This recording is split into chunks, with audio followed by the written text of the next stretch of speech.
J'ai besoin de choristes. Ah, d'accord. Voilà l'été, toujours l'été, on ira où tu voudras, quand tu voudras, sur la plage abandonnée. Oh, coquillage et crustacés. Est-ce que tu viens pour les vacances? Celle-là, j'achète pas. Le soleil donne. celle-là, j'achète. Ça sent les vacances. Alors, pour cette presque dernière émission avant la plage et le soleil, point de blabla et autres habituels envolées lyriques pour amener l'expression. Non, aujourd'hui, allons droit au but, allons droit à l'expression du jour, être en odeur de sainteté. C'est l'expression en lien avec notre invité. Oui, Maintenant, d'où vient cette expression? La sainteté ou le saint aurait-il une odeur particulière? Vin Dieu, la belle église. En voilà une belle expression. Vin VIN au sens d'un Dieu quelque part au-dessus de nos têtes qui distillerait la bonne parole et pour nous purifier, nous enverrait l'esprit de vin divin comme la clairette de Dieu, la chartreuse, spiritueux, le Saint-Émilion, le Saint-Doux, le Saint-Nectaire. Alors oui, tous ces saints, ces petites douceurs qui font les petits bonheurs, ont une odeur, c'est certain.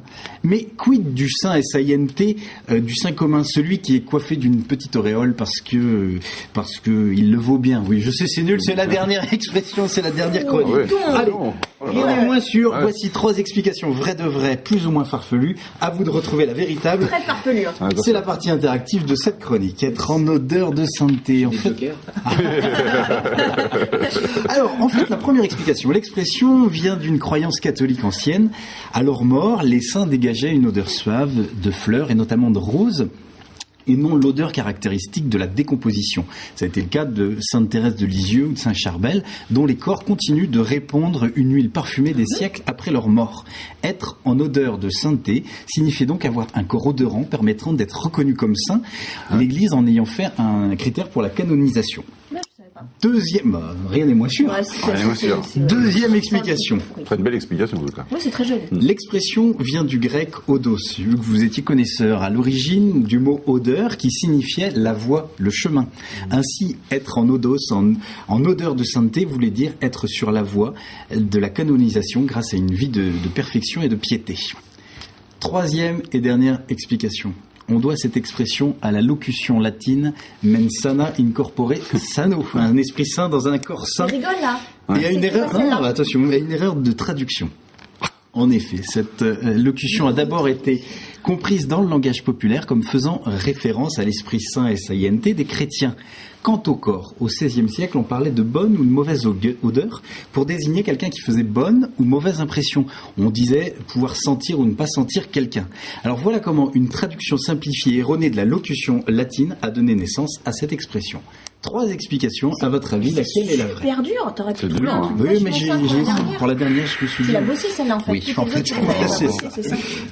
Jean-Marie Parbord, donc réponse de Jérôme très attendue sur cette expression. Être en odeur de sainteté, donc 3 belles propositions. Voilà, l'odeur des saints S-A-I-N-T-S, ou odos du grec qui signifie le chemin, ou alors la déformation de la locution latine, un corps saint, un esprit saint dans un corps saint.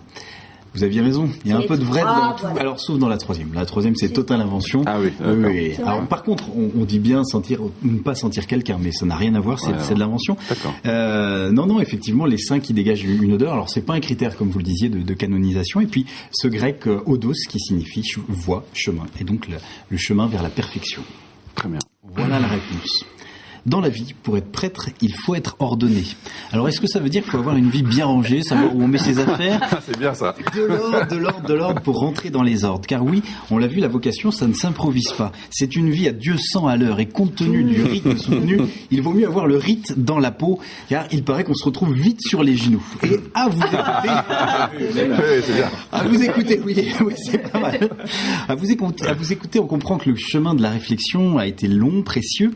Certes, pratiquant depuis l'enfance, abonné à la messe à Benet, je crois que vous vous êtes mis très vite en quête du beau, du sensible, attiré par les beaux-arts, vous vous prépariez au métier de peintre en bâtiment, et finalement, les beaux hasards divins des rencontres et de la réflexion vous ont conduit à devenir prêtre, sorte de peintre en sentiment.